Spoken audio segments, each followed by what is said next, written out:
Merhaba arkadaşlar, yepyeni bir seride tekrardan sizlerleyiz. Güç kazanma yollarının birincisi yani inşaatlarla ilk videomuzda sizlerleyiz arkadaşlar. Yepyeni bir seriye başlıyoruz. Yanımda bana eşlik eden Serhat var. Hoş geldin Serhat. Hoş bulduk. Merhaba arkadaşlar.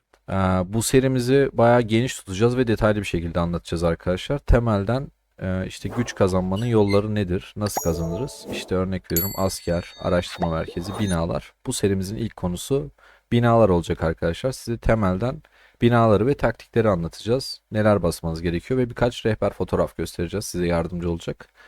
Siz de şimdiden videoyu beğenip yorum yaparsanız bir de destek olmuş olursunuz. Şimdiden teşekkürler. Oyuna ilk başladığımızda arkadaşlar işte bir fırın bizi karşılıyor ve oyunda birkaç şeyimiz oluyor, görevlendirmemiz oluyor. O zaten bizi belli bir seviyeye kadar 6-7 seviye fırına kadar şey yapıyor arkadaşlar.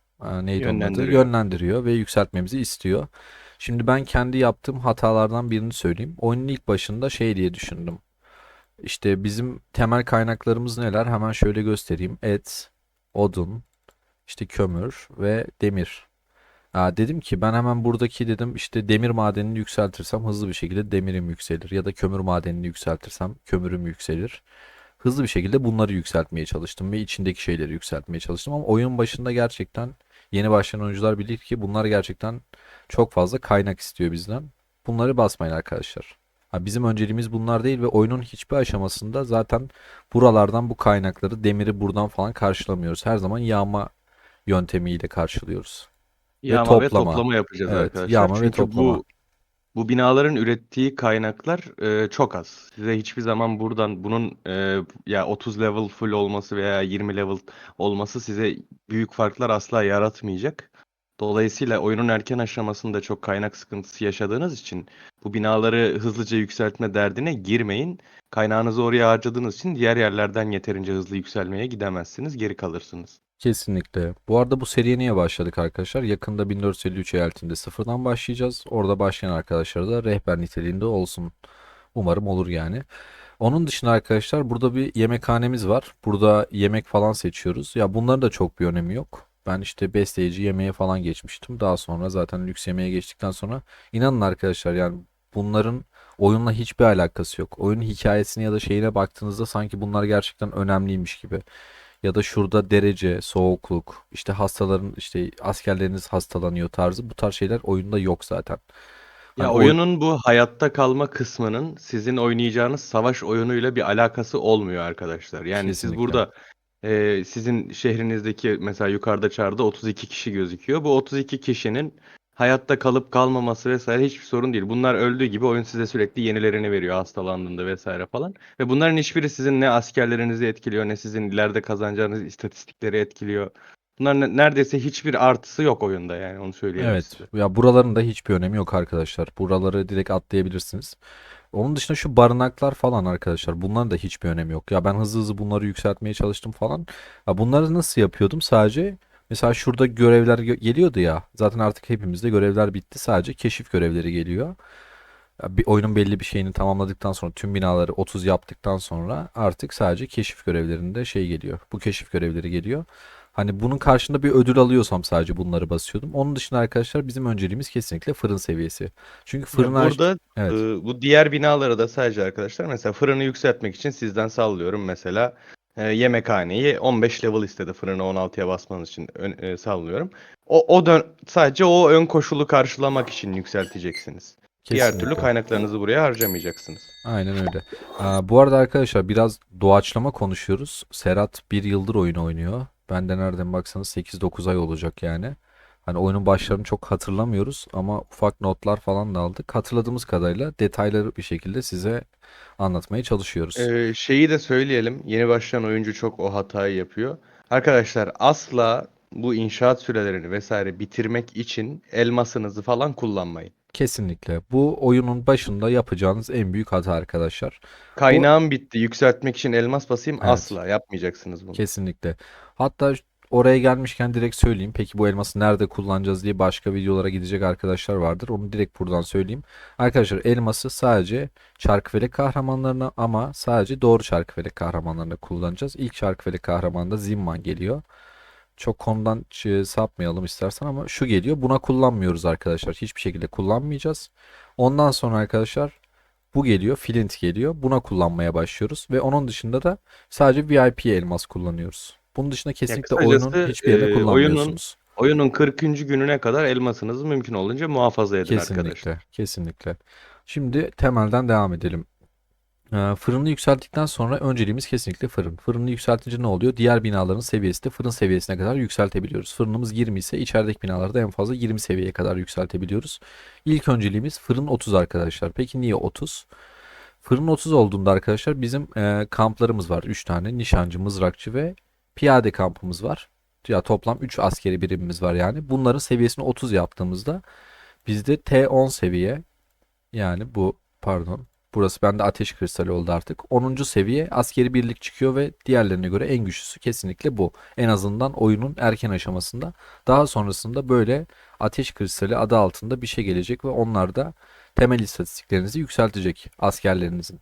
Ve yeni Ya yetenekler sağlayacak size. bunları Bunları daha detaylı askerlerle alakalı olan videoda da bahsedeceğiz kesinlikle. arkadaşlar. Bunlar bir sonraki seride güç artırma yolları asker serisinde size detaylı bir şekilde anlatacağız. Temel olarak devam ediyorum.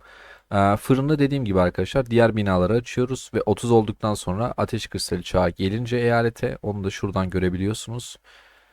Ateş kristali buraya çağa geldiği zaman arkadaşlar artık ateş kristali biriktirmeye başlıyorsunuz ve bu sefer ateş kristali istiyor sizden binaları basarken. Normalde ne istiyordu peki?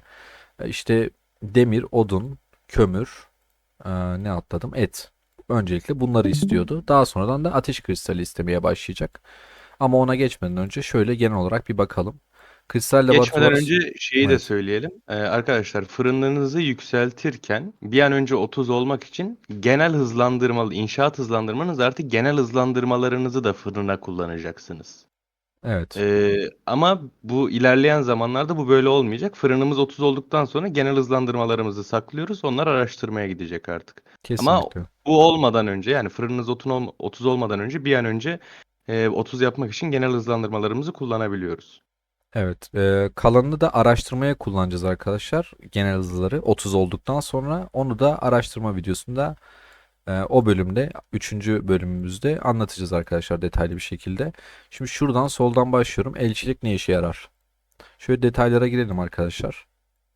Şimdi müttefik yardımları dediğine Serhat. Tevfik yardımları şu arkadaşlar. Siz mesela bir inşaat yapıyorsunuz.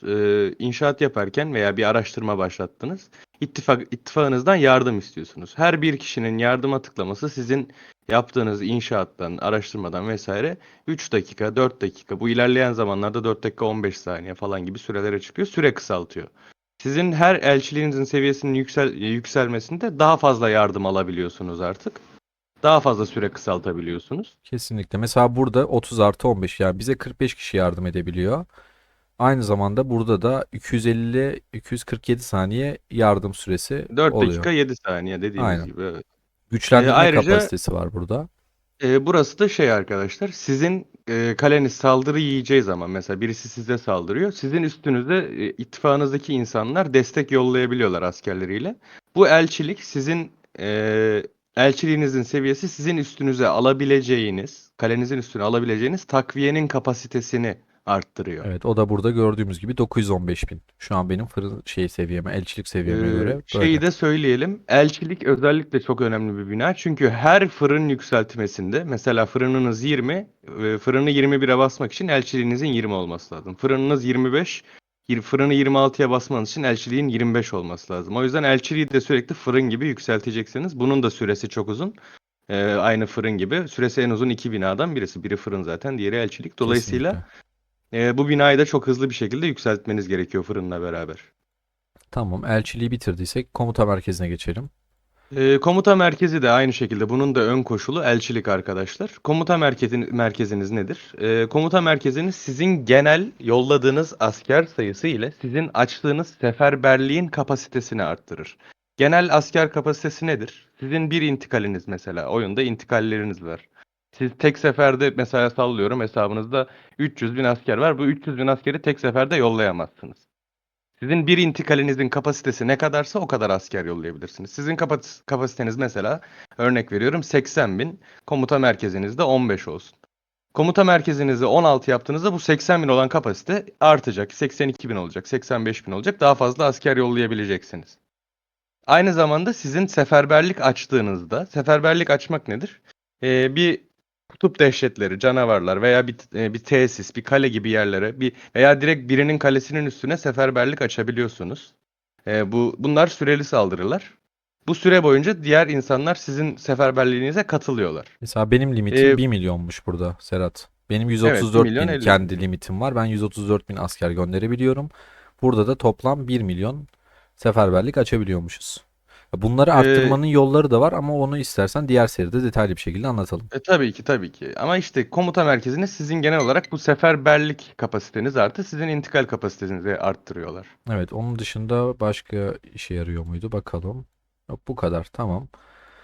Şöyle görevlendirme ofisiyle alakalı direkt videomuz var arkadaşlar. Bunu direkt görevlendirme ofisi kanalımızdaki videoya gidebilirsiniz. Ben de Bu bu videonun zaten altına yükseltilen eklerim. vesaire yapılan bir binada değil arkadaşlar. Evet. Oyunun başından beri geldiği gibi orada duruyor. Onun amacı farklı. Onu diğer videoyu izleyerek öğrenebilirsiniz. Ambar. Ambara girelim. Arkadaşlar burası oyunun başında sizin için aslında bir tık önemli ama ilerleyen zamanlarda o kadar da büyük bir fayda sağlamıyor size. Çünkü olay sizin burada zaten şehrinizi savunabiliyor olmanız. Bu savunamadığınız senaryo için. Ambar nedir? Neye yarar? Ambar kapasiteniz sizin toplayarak vesaire biriktirdiğiniz çantanızda kapalı olan değil de açık olarak birikmiş kaynağınız. Sağ üstten yukarıdan açık olan kaynaklarını gösterebilir misin Çağrı bize? Çok pardon, buyur. Mesela Çağrı'nın şu an açıkta 1 milyar eti var. 1,3 milyar e, odunu var gibi. Sizin bu ambarınız bunun bir kısmını koruyabiliyor. Eğer saldırı kaybettiniz mesela size birisi saldırdı yani savunmada kaybettiniz. Sizin kaynaklarınızı yağmalayabiliyorlar. Ambarınız ne kadar yüksek olursa koruduğunuz kaynak o kadar fazla olur. Mesela sağ tarafta Çağrı'nın şu an koruyamadığı kaynakları görüyorsunuz. Ambar bunu sağlıyor size. Aynen öyle ve oyunun başında sadece önemli. Daha sonra pek bir önemi kalmıyor Serhat'ın dediği gibi. Revire geçelim istersen.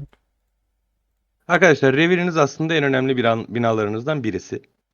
Çünkü bu oyunda sürekli aktif olarak saatlerce yani saatlerce demeyeyim de 2 saat, 3 saat, 4 saat bu süreler boyunca oyunda savaşmanız gereken etkinlikler olacak. Eğer revir kapasiteniz yeterince yüksek olmazsa yaralanan askerleriniz revir kapasitesini aştığında ölmeye başlıyorlar. Yani revir kapasiteniz ne kadar yüksek olursa mesela sallıyorum birisi sizin kalenize saldırdı ve sizi sıfırladı. 500 bin askeriniz var. Eğer revir kapasiteniz 200 binse bu 500 bin askerin 300 bini ölür. Hatta bu 300 binin de %70'i görevlendirmeye gidiyor. Onu o videoda daha detaylı öğrenirsiniz. Ama ne kadar az olursa bu kapasiteniz kaybınız da o kadar fazla olur. Ve asker Kesinlikle. iyileştirme süreleri çok uzun olduğu için etkinliklerde biz yardımları, bu bahsettiğimiz elçilikteki yardımları kullanarak iyileştirme yapıyoruz. Minimal iyileştirmeler yaparak.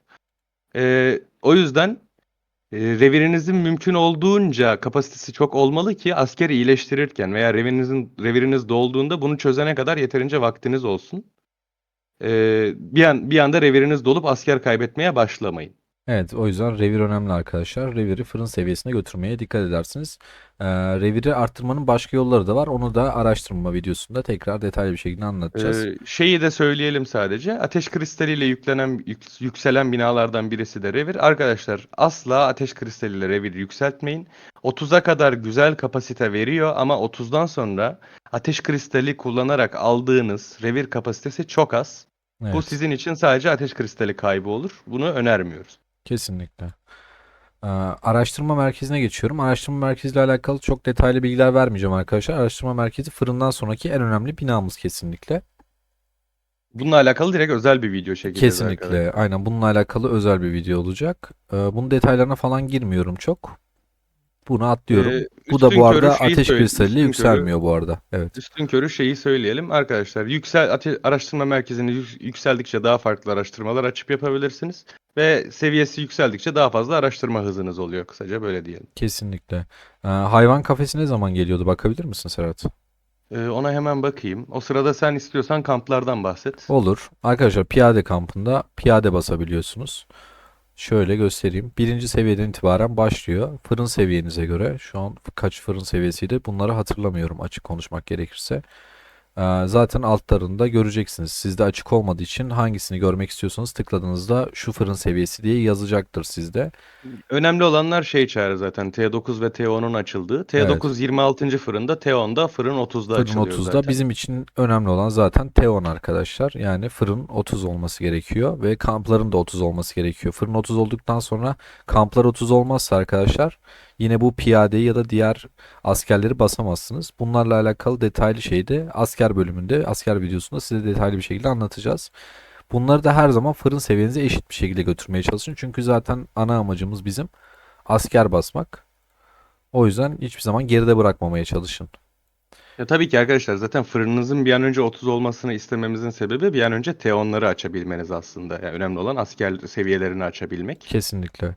Ve fırınınızın 30 olması, ateş kristali çağı açılmadan önce 30 olması ateş kristali kaybınızı azaltacak günlük görevlerden gelen. Dolayısıyla bunu bu kadar çok öneriyoruz. Evet, onunla E, alakalı detayları da vereceğim şunlar bitince. Petlere de dönersek, Çağrı Gen 2'den yani şeyden Gen 2 diyorum. Flint ilk Flint çarkından 2 hafta sonra geliyor. Yani bu Yani oyunun 55. günü civarları arkadaşlar. tamam. Eyaletinize göre bu bir hafta ileri geri değişebilir Evet, tabii oyuna ki. yeni başladıysanız arkadaşlar burada kaç gün üst üste giriş yaptığınız yazıyor. Eğer siz arada giriş yapmadığınız zamanlar olduysa da ittifaktaki aktif oyuncuları sorun. Kaç gün olduğunu söylesinler. Oradan kontrol edebilirsiniz çok rahat bir şekilde. Hayvan kafesi de arkadaşlar burada hayvanları falan zaten güçlendiriyoruz. Bununla alakalı hiç detay vermiyorum. Bunun da zaten ayrı bir bölümü olacak video serisi şeklinde. Bunun yükseltmesi de yok E, zaten bu arada. Hani binayı yükseltemiyorsunuz, içindekileri yükseltiyorsunuz arkadaşlar. O yüzden Barikat çok kaldı bilgi sanırım bir girmiyorum. tek Çağrı. Evet, Barikat da barikat söyleyelim. kaldı. Arkadaşlar barikat sizin şehrinizin savunmasına bir bonus veriyor aslında. Barikatınız ne kadar yüksekse şehirdeki savunma bonuslarınız da o kadar yüksek oluyor. Ve şehir E, savunması ba- var. Şehir savunması aslında çok büyük bir olayı yok. Barikatınızın sağlamlığı bu alttaki bar bittiği zaman e, bir yere ışınlanıyorsunuz rastgele. Bu normalde çok zor yıkılan bir şey. Dökümhane gibi etkinliklerde ekstra bonusları olduğu için çok kolay yıkılıyor. Barikatınızın aslında şu şekilde yükseltmeniz lazım. O konuda ufak bir ipucu verelim. Barikat yükseltmeye nazaran en fazla güç veren binalardan birisi. Ona tıklar mısın Çağrı? Seviyelerini gösterelim. Tabii. Detaylara gel. Gördüğünüz üzere 10 seviyesi var arkadaşlar sadece ve 10 seviyede size toplamda 300 bine yakın güç veriyor. Oyunun ilk başlarında sizin barikatları, bu inşaattan güç kazanmanız gereken yan etkinlikler vesaire olacak. Bu etkinliklerde barikatınızı yükseltirseniz vereceği güç fazla olduğu için daha hızlı puan yapabilirsiniz. Zaten eninde sonunda tüm binalarınız son seviye olacağı gibi bu da son seviye olacak. Ateş kristalinden bahsetmiyorum tabii ki. Evet. Başka bir Ee, binamız kaldı mı Kristal Çağrı? laboratuvarı gelecek. Arkadaşlar bu oyunun 230. günleri civarı geliyor. Gen 4 geldikten bir ay sonra. Yine bir Önce hafta şeyi mi dediğim gibi söylesek? değişiklik Ateş gösterebilir. kristali ne zaman geliyordu eyalete? Ateş kristali ne zaman geliyor? Ona bir bakayım hemen. Önce ona bakalım. Ateş kristalini ilerleyelim. 60. günde geliyor. Petler geldikten bir hafta sonra Tamam. falan. Evet. 60. güne kadar yani arkadaşlar bizim sizden istediğimiz en kötü 70. günde fırınınızı 30 yapın. Ama şey hızlandırma paketleri almanızı çok tavsiye etmiyoruz. Şimdi Kesinlikle. evet. Hızlandırma paketini direkt tavsiye etmiyoruz arkadaşlar. Yatırımınızın çok yüksek olması lazım öyle bir endişeye düşmeniz için. Kesinlikle. Ee, Normal oyuncu kesinlikle almamalı. aynen öyle. Bu şey arkadaşlar ateş kristali çağı geliyor arkadaşlar. Artık dediğimiz bu binaları daha da yükseltmeye başlıyorsunuz. Bunların ismi FC diye geçiyor. FC1, FC2. Şu an aktif olan FC8 var. Tabi bunlar hemen sizin eyaletinize gelmiyor. Önce FC3 açılıyor. Belli bir süre sonra arkadaşlar FC5 açılıyor. Daha sonradan da FC8 açılıyor. Hani FC8'in üstü gelir mi bilmiyoruz ama biz şu an bu videoyu çekerken FC8'in üstü yok.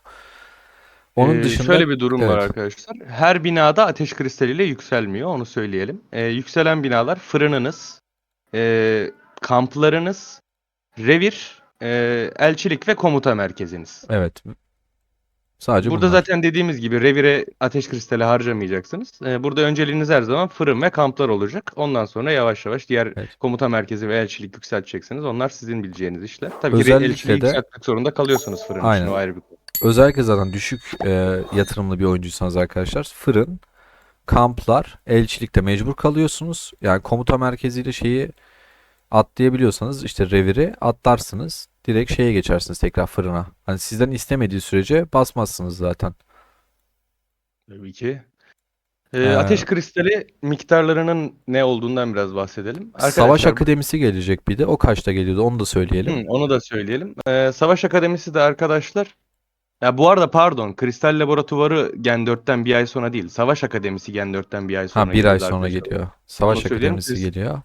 O laboratuvar daha erken geliyor. Bu Buradan laboratuvarı önce sadece anlatalım. arkadaşlar buradan günlük olarak ilk geldiğinde 5 tane kaynak harcayarak arıtma yapıyorsunuz ve arıtmalarla ateş kristali alıyorsunuz. Size bir, 2 veya 3 ateş kristali verebiliyor. Şansınıza bağlı 5 olarak. 5 de veriyor. Ee, Olabilir. İlerleyen Tabii. seviyelerde 1 2 hem 3 4 5 veriyor. olasılıkla gözeliyormuş. Aynen 5'e kadar veriyormuş. İlerleyen seviyelerde bu artık şey oluyor. Günde 6 vermeye başlıyor. FC 8'ler açıldığında farklı bir şey daha vermeye başlayacak. Oraya da geleceğim. Önce Savaş Akademisi'nden bahsedelim. Tamam. Arkadaşlar oyunun 230. gününde Savaş Akademisi gelecek. Bu aynı sizin araştırma merkeziniz gibi yeni bir araştırma merkezi. Burada araştırmalarınız artık ateş kristali tozuyla yapılıyor. Ateş kristali tozu ne? 10 ateş kristalinden 13 ateş kristali tozu yapabiliyorsunuz veya 100.000 çelik bozdurarak ateş kristali tozu yapabiliyorsunuz. Çelik mesela Oh. keşiften vesaire biriktirdiğiniz şey. Oyunun belli bir aşamasından sonra çeliğiniz çok fazla birikiyor. Bu Savaş Akademisi geldiğinde uzun bir süre çelik sıkıntısı çekmeyeceksiniz ama sürekli harcamaya başladığınızda bir süre sonra çeliğiniz de Evet. yetersiz gelmeye başlayabilir. Onun dengesini Kesinlikle. iyi kurun. Bu arada arkadaşlar Savaş Akademisi ile alakalı da Serhat Üstükör'ü bahsetti zaten. Daha fazla detaya girmeyelim. Onunla alakalı zaten rehber videolarımızda bakıp görebilirsiniz. Direkt Savaş Akademisi detaylı videomuz var. Tabii ki. Kaşif Kulübesi var. Arkadaşlar burada da arena mantığıyla düşünün. Diziyorsunuz. Karşınıza rakibiniz oluyor güçleri. Burada değiştirip değiştirip denersiniz kendi güçlü kahramanlarınızı. Bununla alakalı da arena videomuzu izleyebilirsiniz. Direkt keşifle alakalı video çekmedik ama arena ile birebir aynı olduğu için hemen hemen. Oradan Burada ne kadar bakabilirsiniz. ilerlerseniz o kadar çelik kazancınız, o Aynen öyle. kadar da Böyle ödüller e, alıyorsunuz arkadaşlar. XP, bu tarz kazançlarınız olur. Çeliği de araştırma merkezinde kullanıyoruz. Daha sonra da Savaş Akademisi'nde kullanmaya başlıyoruz. Kristal laboratuvarına tekrar dönelim istersen Çağrı, orayı bitirelim. Tamam. Arkadaşlar FC ya fırınınızın 30'dan ya binalarınızın 30'dan FC 5'e kadar yükseltmesi normal bildiğiniz ateş kristaliyle oluyor. Ama FC 5'ten ya FC 6, 7, 8'lerde yükseltme için ateş kristalinin yanında bir de arıtılmış ateş kristali istemeye başlayacak. Bununla alakalı da zaten kanalda videolar var. Orada arıtılmış ateş kristalini en iyi nasıl alırsınız, en kazançlı nasıl elde edersiniz? Bunu anlatıyoruz. Kristal laboratuvarının içinde açılacak oyunun çok ilerleyen aşamalarında. Kesinlikle. Bu ilerleyen aşamalardan kastım arkadaşlar artık 330. günler falan zaten. Evet. Onun dışında bir arenamız var arkadaşlar. Burayla alakalı bilgi vermiyorum. Arena videolarımız var kanalımızda. Oraya da ulaşabilirsiniz detaylı bir şekilde.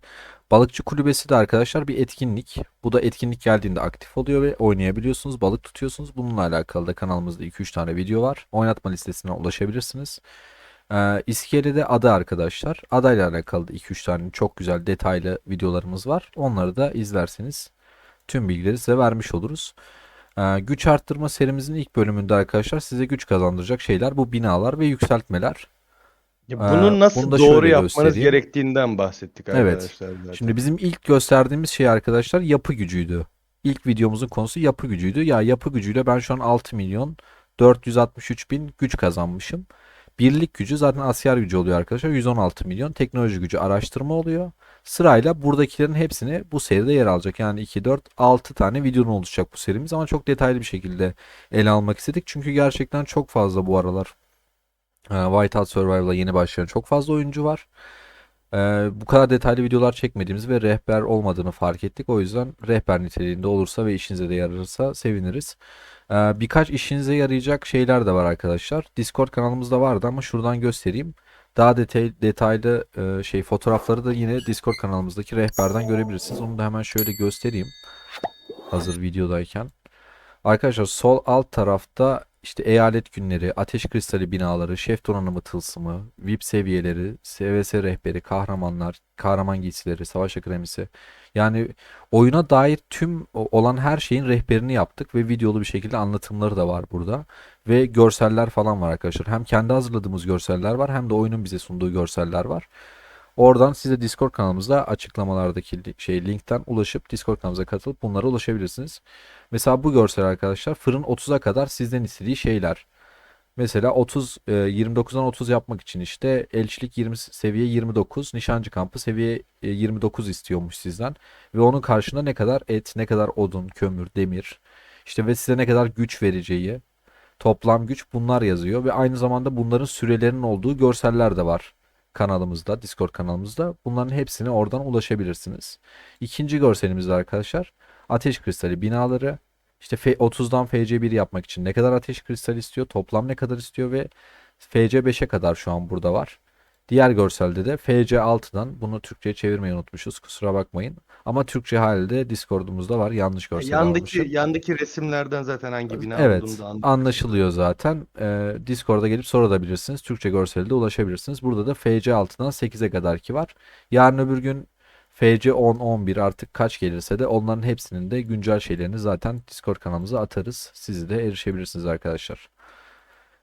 Bahsedeceğimiz bir şey kaldı mı Çağrı? Bahsedeceğimiz binalarla alakalı herhalde atladığımız bir şey yok. Kahraman salonu var. Buradan da arkadaşlar anahtarlarımızı kullanıp kahraman açıyoruz. Ya kahraman salonu, fener, şefin Evet. evi bu tarz şeyleri zaten oyun Tamam. size oynarken aslında Önemli bir şeyi öğretiyor sona arkadaşlar. bırakmışız aslında. Şimdi yeni başladığımızda arkadaşlar oyuna bir bina yükselteceğimiz zaman özellikle süreleri yüksekse çifte mesai kullanmayı unutmayın arkadaşlar. Çifte mesai nasıl çalışıyor? Bir binayı bastıktan sonra çifte mesai basarsanız yani bir binayı Hayır, yükselttikten basmadan sonra önce. bir saniye evet. Yani bir binayı basıp daha sonradan çifte mesai kullanırsanız işe yaramaz. Ama onun öncesinde çifte mesai kullanıp daha sonradan binayı basarsanız şu an mesela şurada yukarıda gözüküyor. 4 dakika 55 saniye kaldı. Şu an bastığım tüm binalar artık kısalacak süresi. Aynı zamanda burada pet yeteneği olarak da var. Şu an bunu da bastım. Mesela bu da yukarıda gözüküyor arkadaşlar. Artık şu an Ya bunlar basacağım size binalar inşaat hızı bonusları verecek kesinlikle arkadaşlar. altlarında da yazıyor zaten %20 ve %15 olarak. Bu da sizin yüksek seviyeli bir şey basarken örnek veriyorum 6 gün 13 saate düşmüş. Önceki saatine bakmamıştım tabii ama süresi kısaldı. Buna dikkat etmenizi tavsiye ediyorum. Ekleyeceğimiz herhalde başka bir şey yok Serhat. Başka bir şey yok ya O şimdilik. zaman bir serinin sonuna geldik arkadaşlar. Videoyu beğenip yorum yapmayı unutmayın. İkinci videomuzda görüşmek üzere. Kendinize iyi bakın. Sağlıcakla kalın.